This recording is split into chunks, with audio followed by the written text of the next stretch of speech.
যা হবার তা হবে, যা হবার তা পশ্চিমবঙ্গের ভালোর জন্য হবে।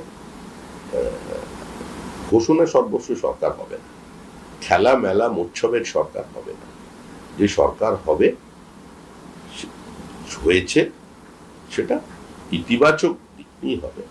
এই সরকার পশ্চিমবঙ্গবাসীর সরকার, এই সরকার পশ্চিমবঙ্গ রাজ্য সরকার হয়েই কাজ করবে। বাংলার মানুষের হয়ে অতিরিক্ত আর্থিক প্যাকেজ কি কেন্দ্রের কাছে আপনি দরবার করবেন, বা দলগতভাবে কি আপনারা সেটা বলবেন?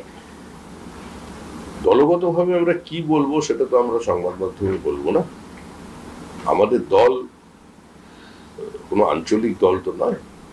পশ্চিমবঙ্গে যখন নির্বাচনে প্রতিদ্বন্দ্বিতা করেছেন তখন দল সংঘবদ্ধভাবে করেছে।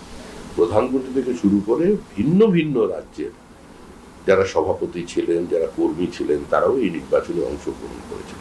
এবারে পশ্চিমবঙ্গে যে সরকারটা তৈরি হয়েছে, সেই সরকার তৈরির কৃতিত্ব তো শুধুমাত্র বিজেপির নয়, পশ্চিমবঙ্গবাসীর সঙ্গে সঙ্গে পুরো বেঙ্গলি ডায়াসপোরা, যারা শুধু পশ্চিমবঙ্গের বাইরে থাকেন এমন নয়, ভারতবর্ষের বাইরেও যারা আছেন, ভোটার লিস্টের নাম আছে যারা, তারা একদিনের জন্য দুদিনের জন্য এসেছে শুধুমাত্র ভোট দিতে, এবং উৎসব হয়েছে পৃথিবী জুড়ে। তারা আশা করে হুমায়ুন কবির আজকে বলেছেন যে যারা গোমাংস খান তারা সেটা দীর্ঘ কয়েক দশক ধরে, কয়েক শতক ধরে খেয়ে আসছেন, তাদের অধিকার, তিনি রাস্তায় নামবেন, আন্দোলন করবেন এটা নিয়ে অধিকার রক্ষার্থে। আমরা কি করতে পারি?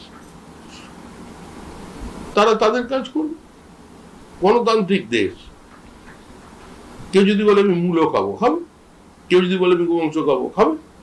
আমি আটকাবো কি করে? জোর করে তো বন্ধ করা যায় না। কেউ যদি বলে আমি শুয়োরের মাংস খাবো, প্রকাশ্যে খাবো, খাবে। তাদের সরকার স্লটার হাউস গুলো বন্ধ করার যে নোটিফিকেশন দিয়ে, বেআইনি স্লটার হাউস চলবে না। দাদা, অভিষেক বন্দ্যোপাধ্যায়ের বাড়ি ভাঙার নোটিশের পরে বড় চেয়ারম্যান তিনি পদত্যাগ করেছেন, সচিবকে সরিয়ে দেওয়া হয়েছে। এবারে পুরসভার ওয়েবসাইট থেকে মেয়রের ছবি সরে গিয়েছে। স্বাভাবিকভাবেই জল্পনা উঠেছে যে মেয়র কি সরে যাচ্ছেন। আগামীকাল একটা মান্থলি অধিবেশন ছিল, সেই অধিবেশন মানে এই প্রশ্ন আমাকে করছেন, কারণ এই প্রশ্ন তৃণমূল কংগ্রেসকে করতে হবে। এই প্রশ্ন তৃণমূল কংগ্রেসকে করতে হবে, ডিজে বাজাতে বাজাতে করতে হবে, ভালোবেসে করতে হবে, কাছে গিয়ে করতে হবে, চোখে চোখ রেখে করতে হবে। যে প্রশ্নগুলো তৃণমূলকে করা উচিত, দুর্ভাগ্যের বিষয় বছরের পর বছর সাংবাদিকরা সেই প্রশ্নগুলো আমাদের করে যাচ্ছে। এবার তো শেষ করুন।